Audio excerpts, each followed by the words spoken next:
In this year's annual letter, Melinda and I take the toughest questions we get asked and give our answers. One that's come up for a long time is, as we make the world healthier, is the population going to get so big that feeding everybody and maintaining the environment is going to be impossible?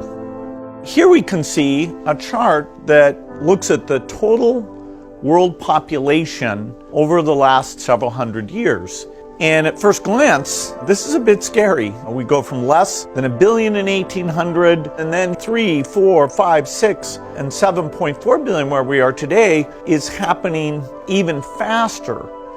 So Melinda and I wondered whether providing new medicines and keeping children alive, would that create more of a population problem?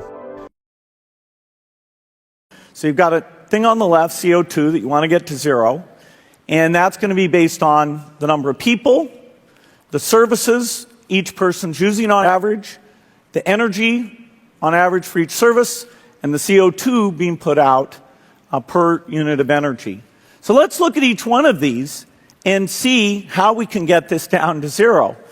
Probably one of these numbers is going to have to get pretty near to zero. That's back from high school algebra. But let's take a look. First, we've got population. The world today has 6.8 billion people. That's headed up to about 9 billion. Now, if we do a really great job on new vaccines, healthcare, reproductive health services, we could lower that by perhaps 10 or 15%. Now, if we do a really great job on new vaccines, healthcare, reproductive health services, we could lower that by perhaps 10 or 15%. $10 billion over the next 10 years to make it the year of the vaccines. What does that mean exactly? Well, over this decade, we believe unbelievable progress can be made, both inventing new vaccines and making sure they get out to all the children who need them.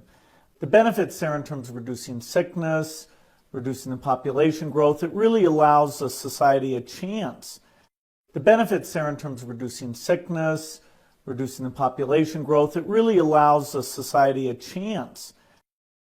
But if we go back to the key metrics, which is what the foundation looks at on all its stuff, can we drop the number of children who die per year in half and get the reduction in sickness and population growth that comes with that? That is sort of front of mind all the time.